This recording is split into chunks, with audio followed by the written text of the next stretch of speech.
TTL Computer 2. Today we'll be taking a look at our progress for 16-bit signed math on TTL Computer 2 and within our native programming language, Pilot. And we're all ready to go with TTL Computer 2, and we're going to just start out by doing a directory on our flash drive. And we just see a couple of things here that are new. And the first thing is that we see that we have Pilot is stored on our flash drive. And I'm going to start using .r to signify that this is a runnable program. And we also see that we have math.p. And I'm going to use the .p extension for our pilot programs. So you can see that we have our first pilot program stored on our flash drive. And we can see here that our pilot is stored at address 8000. That's our first, our lowest point in RAM to load programs is at 8000. And we can see that our pilot program is at 8000. And that's the location for the runtime programs for Pilot in the Pilot interpreter. So let's see how we can use this. So let's start out, and we are going to load our Pilot program, and that will be pilot.r, and that's loaded at address 8000. Now we can also load our Pilot program.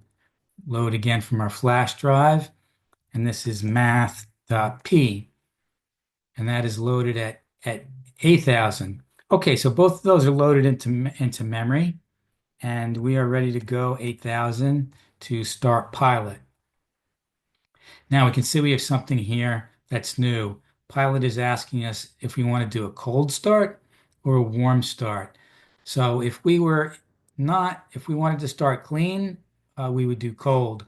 But since we preloaded the Pilot program into memory already, we want to do a warm start. And that will, preserve that program in memory. And we can do a list right now. We can see that, in fact, there is something in memory. And we're going to go ahead and run that.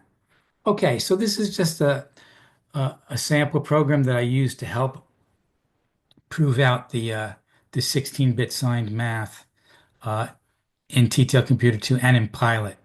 And so just as a refresher, all of our math is 16-bit math for TTL Computer 2. And since we have, and that means the largest number that we can represent is 65535. But since we now are using signed math, we're using the most significant bit to denote the sign of the number. So we lose one bit for magnitude. So that means now that numbers can be, the range is going to be plus 32,767 to minus 32,768 is the range for our signed integer numbers. And we can see here that we're just doing a simple 16-bit subtraction. We're starting out with n is 5, and we're subtracting 1 each time, right, all the way through down to 0. And then here's the magic now.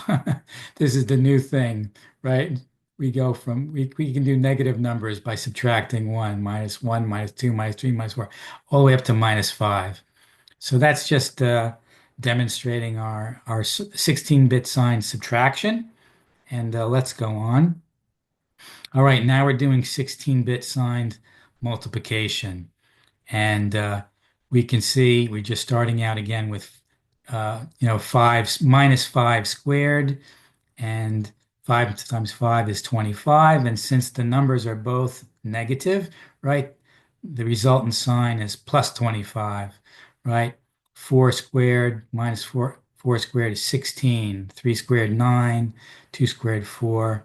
And 0 times 0, what we would expect is 0. And then here's the positive squares, right? 1, 4, 9, 16, and 25. Okay, so let's go on and take a look at division.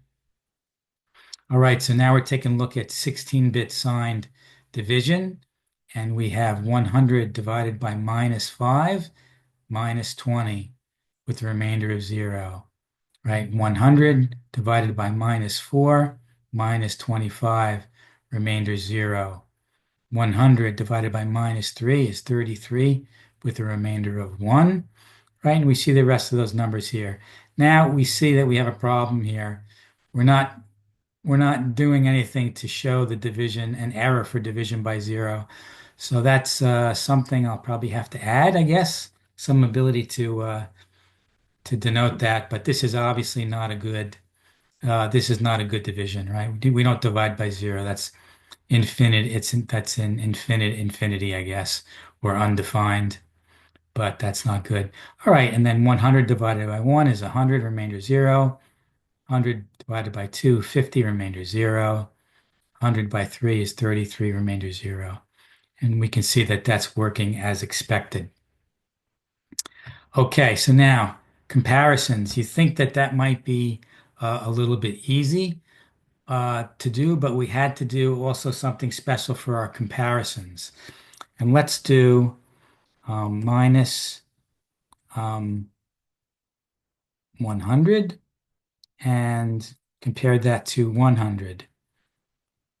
And we can see that's saying that A is less than B and A is not equal to B. Now, with the signed comparisons, we don't do a straight magnitude comparison. First, we have to do a comparison on the signs on the numbers. We just say, is the sign of A is the sign of A negative and is the sign of B positive?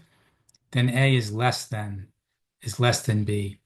Is the sign of, let's compare another. Yes, let's do another comparison.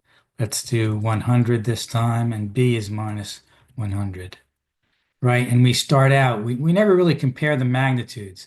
We say, is the sign of A positive and is the sign of B negative? Then we say A is greater than B. So we always start out just comparing the signs of the numbers. Only if the signs of the numbers are the same, right? Minus 100 minus 500. Only if the signs are the same do we actually do a magnitude compare of the numbers, right? Here, A is minus 100 is greater than minus 500, and they're not equal. Compare another, do minus 500 minus 100, right? And again, so we do a magnitude compare when the signs are the same. And A is minus 500 is less than minus 100, and it's not equal. Okay, let's do 125 and rather 123 and 123, and they are in fact equal. Okay, so I think that's it for our 16-bit signed addition, subtraction, multiplication, and division are all working correctly. So that wraps up our look at 16-bit signed math for TTL Computer 2 and Pilot. And this is all looking good with the exception of the division by zero, which I'll have to think about how I want to handle that. But next thing is to look at how we might represent rational numbers or fractional numbers in TTL Computer 2. But that's it for today. Until next time, thanks for watching.